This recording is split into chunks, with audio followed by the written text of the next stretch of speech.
Hello friends, and welcome to Escaping the Mouse with your host, me, Breck Roll. Alright, it's the third and final day of my short weekend before I go back to work for my long work week, and I got a little project to do in the yard today. You may recall that early last spring I built a cave for Flash that she could use to kind of escape the summer heat when she finally gets out here and comes to live with me here in Texas. And it turned out pretty well at the time. However, all summer there's been a lot of rain and stuff like that, and there's been a little bit of erosion, and I guess I probably should have known this was coming, but I got an idea on how we're going to fix that. So let me show you what the issue is. So this is the cave that I built last spring, and you can see that it's kind of come apart here as the soil is eroded. Now, I guess I should have been able to predict that this was going to be an issue, because as a geology student, one of the things we talk about in geology is erosion and how nature kind of tends to want to take uneven surfaces and make them level. And so I should have known that was going to be an issue. And in geology, there's something called the angle of repose. And basically that dictates, based on the type of soil that's going on, what kind of a slope will remain stable and not necessarily try and pull itself apart. Now, like I said, geology has a tendency to try and take non-flat surfaces and make them flat. So eventually it will erode away and level itself out. But I kind of went a little beyond the angle of repose, and I think I'm going to have to do something to try and shore this up. Now, I have an idea what I'm going to do. You may also recall that last spring I redid this bed here quite a bit. This is probably the first time you've gotten a chance to see this in a few months, but this thing is doing very, very well. All the plants are doing very well in here.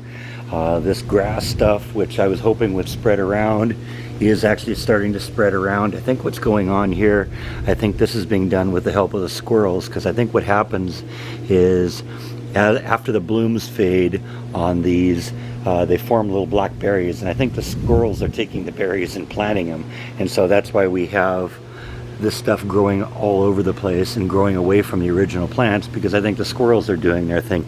There is definitely all sorts of evidence of squirrel activity here, because you can see all these little holes that they've dug here. So I have no doubt that some of these berries have gotten planted, and that's why we have the ornamental grass kind of growing all over the place. And that's great. That's exactly what I wanted, is I want this whole thing to basically be filled in with this grass stuff and basically cover all the ground in here. So we're well on our way. 6 months of growth have been very phenomenal in here, and everything that I put in here is still doing well. All of the plants along the back there are growing. That one's really going big, so that's good. Those things are supposed to get 6 to 8 feet tall, and that's sort of what I was looking for, is kind of creating a privacy screen here for this side of the patio cover, so I don't have the neighbors peering in on me and stuff like that. Even this funky little plant here that was way over here in the corner that I pulled out and placed here is doing well. It's growing, it's blooming, it's happy. But you also may recall that I replaced these bricks along here, and there were some bricks that were there, but they weren't stacked very well, and basically I removed them and replaced them with these bricks. Well, I've got all of those old bricks, and what I'm going to try and do is use those to shore up the walls of Flash's cage. So let me show you what I'm talking about. So these are the bricks here that used to be the wall of that planter I just showed you. And like I said, when I have something like this is good building material. I didn't throw any of it away. I figured, at some point I'll use it, and today's that day. And I'm going to kind of build a bit of a little pyramid kind of around, it's going to, not going to be a pyramid, but kind of a sloped wall with these bricks stacked on top of each other, and this will hold the dirt back and allow me to build the soil level up to the level of the top of Flash's cave, and that will hold the soil all together, and it will also, I think, provide a little bit of a bed on top of the cave where I can maybe plant some things that Flash might be interested in. And actually, if you look closely, there is actually some growth going on top of Flash's cave. And there's kind of a funny story about this one I wanted to tell you about. You may also recall about 6 months ago, I did a recipe for some fresh homemade salsa that came to me from one of my viewers. This viewer worked in a Mexican restaurant, and he said that this was their house salsa. And he sent the recipe to me, and I played with it. I was very impressed with it, not because it really had a nice burn, but because it looked and had the texture of a good salsa.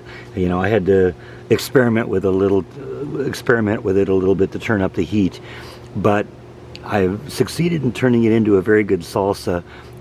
And it turns out I made another batch of this just a few weeks ago, and part of the recipe says that you have to take your tomatoes and remove all the seeds. So at the end of preparing the recipe, I had a big dish full of seeds, and I buried the seeds here on top of Flash's cave, and they're actually starting to sprout right now. So we're gonna have some little tomatoes growing here, and I think Flash will enjoy that.